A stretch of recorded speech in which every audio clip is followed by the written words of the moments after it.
Hi, team. I don't know who needs to hear this today, but no is a complete sentence. No is a complete sentence. So much of my life I spent explaining my no's. It might be, no, I'm so sorry. I can't make it. I have to do blank and blank and blank, and then I'm going to whatever. And it often ended up being an essay when all I needed to say was no, or no, I won't be able to make it, or no, I won't be able to connect with you. It makes me so sad to think of how many times I felt like I needed to explain to somebody why. How many of you have ever experienced this? The need to explain in 5 sentences or more why you will not be doing something. Oh my gosh, I wasted so much time worrying about what other people would think if I said no to something. Then it's silly when you pause and think about it. There's no judgment of myself or you or of others when you have felt this. It's part of our journey, I suppose, to go through it and come out of it understanding that we don't need to explain ourselves. Oh, it's why.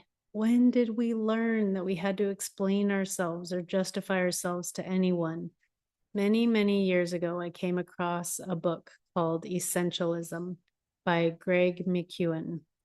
And for some reason, that book changed my life. It's not one of my favorite books by any means, but reading it made me pause, and I believe I had an epiphany. Something from my team, from the universe, from the divine came through and just kind of shoved me in a very kind and gentle and loving way. But it was in that book that I learned and had the very simple and mind blowing epiphany that I could just say no and be done. Let's just sit with that for a moment. We can say no and let it be. I'm laughing because it took me so long to understand that that is a possibility, and there is no judgment if you're still struggling with the no. I'm laughing at myself because it's such a simple thing and it felt so hard to do. And yet when I did it for the first time, I was like, "Oh my gosh, why did I wait so long to just say no and not explain myself?" Do you know how much freedom I created for myself to by just allowing myself to say no? I uh, I think the first time that I leaned into this no without explanation, I felt nervous, like the world is going to fall apart if I only say no and offer no explanation. And so when I decided to say no without a paragraph for the first time, I released it and I waited, and the world didn't fall apart because the world doesn't revolve around me. And very few people actually care that much. Shocker. Ugh. And it was everything ended up being fine. And the person didn't end up hating me. And even if they did, that's not my problem.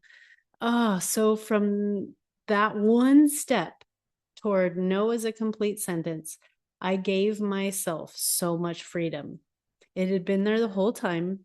And that one book, that one freeing of just saying no, that that phrasing gave me freedom. So I offer that invitation and that freedom to you as well. When somebody asks you if you want to do something, or if you're interested, or whatever the question may be, try saying no and just say no. It's going to feel so uncomfortable the first time you do it, but try it and see what comes up for you. I'm so curious. Again, the laugh is just, it's my own thing of like, oh my gosh, I could have done this the whole time. So even okay, there's this whole idea of just no, and then open your hands and let it go, um and leaving it. So somebody asks you something, you say no, you press send, and then just allow it to be there. And if somebody wants an explanation for why you said no, that's up to you, whether you offer an explanation for your no or not. And you can always repeat your statement of no, I won't be able to do it.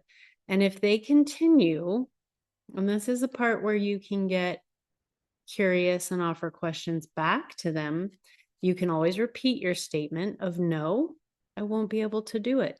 And if they continue, then you can offer a question back to them of, why is it so important for you to understand my no? And then see where that goes. It's a good practice to say no and just let it be. Notice what happens in your body when you say no without an explanation. Notice what happens in the world when you offer a no without an explanation. And this is a big one that I finally feel like I understand. However someone responds to your no is not your problem. However someone responds to your no is not your problem. It's actually something for them to get curious about for themselves. It's a journey. So you may have to stand your ground. And if somebody is not respecting you, because there are situations where extra support is needed, where boundaries are needed, where there may be a safety issue. I get that. And so that's where you make sure you get support, you make sure you get the help that you need. And also that might be an indication that it's time for you to walk away from this person if that's available. But definitely pay attention to what comes up if somebody's not respecting your no. In this particular instance, I'm talking about more of the simple cases where the question is, would you like to blank? And you can simply answer no or no, thank you, or I won't be able to. Again, if it becomes something where somebody's not respecting that no physically, where it becomes like line crossing type of situation, that's a whole different situation than what I'm talking about here. So make sure you get help and support if that is in fact your situation. But I would say if you're interested in a little bit more in-depth wisdom about the idea of no as a complete sentence, check out the book Essentialism by George McEwen. Definitely not my favorite book, but it was a quick read and it gave me a lot of information that very much changed the way I moved through the world. And so for that, I am very grateful.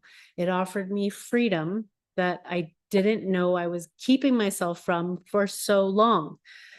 So here's a really quick story of when I was younger, how I experienced this, where I did not just say no as a complete, I didn't just say no. I had an essay. So I was in high school. So this is like 1997, 1998. I was 17 or 18 years old. And this guy asked me to prom in a really cool and creative way, nice guy. And I didn't want to go with him. I just didn't. There was not a yes in my body. And it didn't have to do with him. I don't think, maybe it did, but I had enough agency to say no. Well, in my written response to his invitation, I wrote no, followed by probably about 4 to 5 sentences about why I couldn't go and where I was going to be and all of this other stuff because, and listen to this, and I'm curious how many of you resonate with this, because I didn't want him to feel bad. But I said no, and I was protecting. I went on this whole long explanation trying to protect his ego. Becca. Oh, Becca. Thankfully, I don't do that anymore.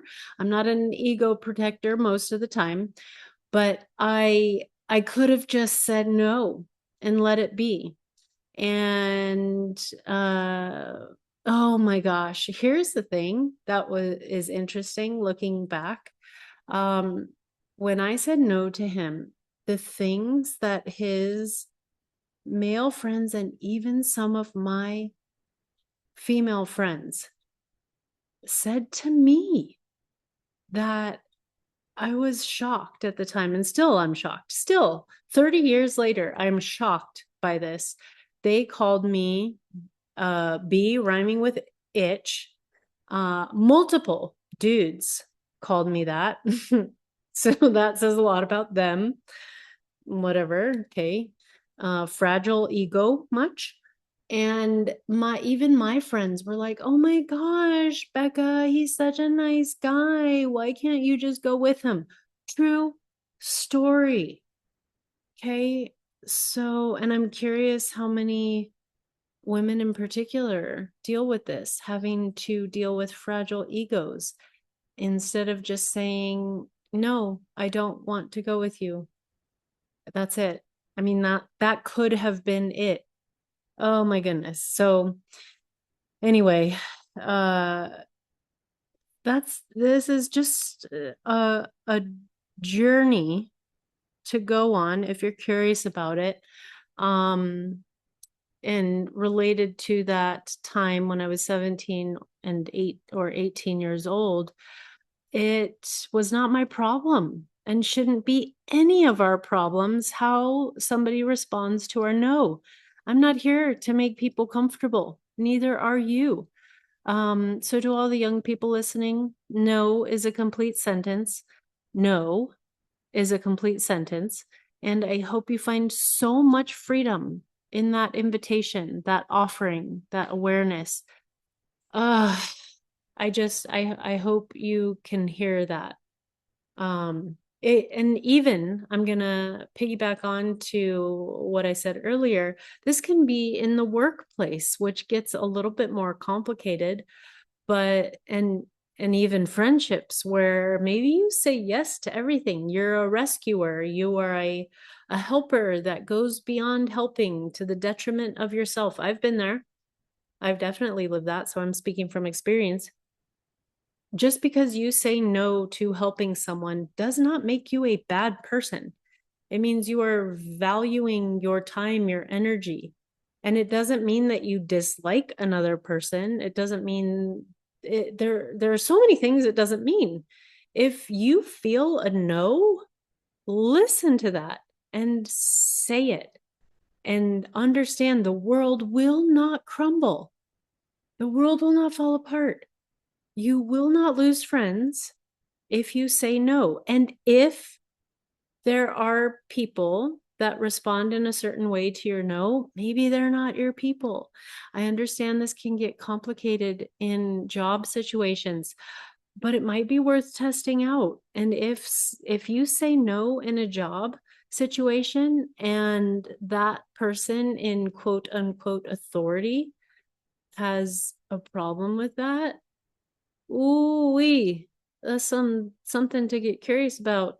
I understand you may not always have the option to leave a certain job. I totally get that. That's a very privileged thing to be able to say no and risk losing a job. And my my challenge, my nudge for you would be in situations where your job is not on the line, practice saying no. somebody asks you to blank, and you know for yourself, you're like, this is a no for me, but I really feel like I should, oh, the shoulding people, I should say yes. Just pause, get curious about it. And then if you are still really hearing that no very loud and clear, say no, I'm not going to wash your car for you. And then let it be and see what happens. Because they may just wash their car on their own, and who knows what they'll learn from it. I'm simplifying it, people, and this is a journey and a practice toward freedom. Okay, so yes, it may not be as simple as you say, you know, but maybe it is. All right. So I'm arguing with myself right now. My challenge is for you to get curious about it. If you say yes to everyone, get curious about why. Why? Why are you saying yes to everyone? And are you also saying yes to yourself? Or is your yes to everyone a no to yourself? I'm going to let that be there. If you are saying yes to everyone else, is that a no to yourself? Get curious about that. And then practice. Sheesh, call me up, text me a question, something, or I don't know, have me text you a question and I will ask you something, and then you can practice your no's on me. I promise it will not be as bad as you think it will be. So, in conclusion, my darling team of people, if you are a yes person, get curious about it. Again, the disclaimer here is if there is an abusive situation, something where you have said no and their boundaries are not being respected, that definitely needs to be looked at, and that might require removal of yourself from certain people if possible. Get help with that for sure, get support with that for sure. But something like, hey, I'd love to go to dinner with you, and you immediately say no, I won't be able to make it, period. And that's it. Try it. Just try it.